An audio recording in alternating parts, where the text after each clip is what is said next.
ডালার ডাং নেগে ভাই আমার ওই বাম সাইডে চলে গেছে গাড়ির নিচে। আপনার গাড়ির কোন পাশে ছিলেন? আমি গাড়ির ডাইন সাইডে পড়েছি মোটরসাইকেল সহ, মানে গাড়ির সামনে পিছনে না মাঝখানে ছিলেন? মাঝখানে। সুন্দরগঞ্জে ট্রাক্টরের ধাক্কায় মোটরসাইকেল আরোহী নিহত। বিস্তারিত থাকছে গাইবান্ধার সুন্দরগঞ্জ থেকে আহসান হাবিব শেখের প্রতিবেদনে। গাইবান্ধার সুন্দরগঞ্জে মাটি ভর্তি ট্রাক্টরের ধাক্কায় মোটরসাইকেল আরোহী কাবিল হোসেন মণ্ডল নিহত হয়েছেন। এ ঘটনায় তার ভাই হাতেম আলী গুরুতর আহত হয়েছেন। এই মোটরসাইকেলটা ওভারটেক করবে যা ওর বাড়িতে ড্রাইভারের তলত গেছে সোমবার দুপুরে গাইবান্ধা সুন্দরগঞ্জ সড়কের সুন্দরগঞ্জ পৌরসভার ৫ নম্বর ওয়ার্ডের গাজীরকুড়া এলাকায় এ দুর্ঘটনা ঘটে। নিহত কাবিল হোসেন মণ্ডল উপজেলার বেলকা ইউনিয়নের জিগাবাড়ি গ্রামের নজির হোসেন নজু মণ্ডলের ছেলে।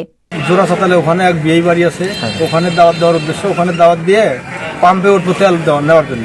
তেল নিয়ে আমি চলে যাবো বামন নাগায়। আপনার কোন দিক থেকে আসতেছিলেন? আমি পূর্ব দিক থেকে আসছি। স্থানীয়রা জানান, কাবিল হোসেন তার বড় ছেলের বিয়ের দাওয়াত দিতে আত্মীয় স্বজনদের বাড়ির উদ্দেশ্যে হাতেম আলী সহ মোটরসাইকেলে বের হন।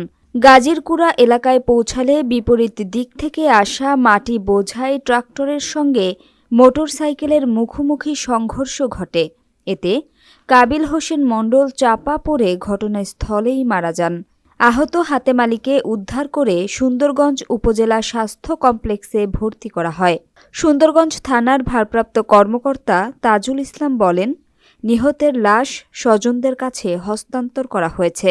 এ ঘটনায় আইনগত ব্যবস্থা গ্রহণ প্রক্রিয়াধীন রয়েছে। ডালার ডাং নেগে ভাই আমার ওই বাম সাইডে চলে গেছে গাড়ির নিচে। আপনার গাড়ির কোন পাশে ছিলেন? আমি গাড়ির ডাইন সাইডে পড়েছি মোটরসাইকেল সহ, মানে গাড়ির সামনে পিছনে না মাঝখানে ছিলেন? মাঝখানে। মাঝখানে, হ্যাঁ। তারপর আর ভাই চলে গেছে পিছনে চাকার নিচে, ডাইন চাকা।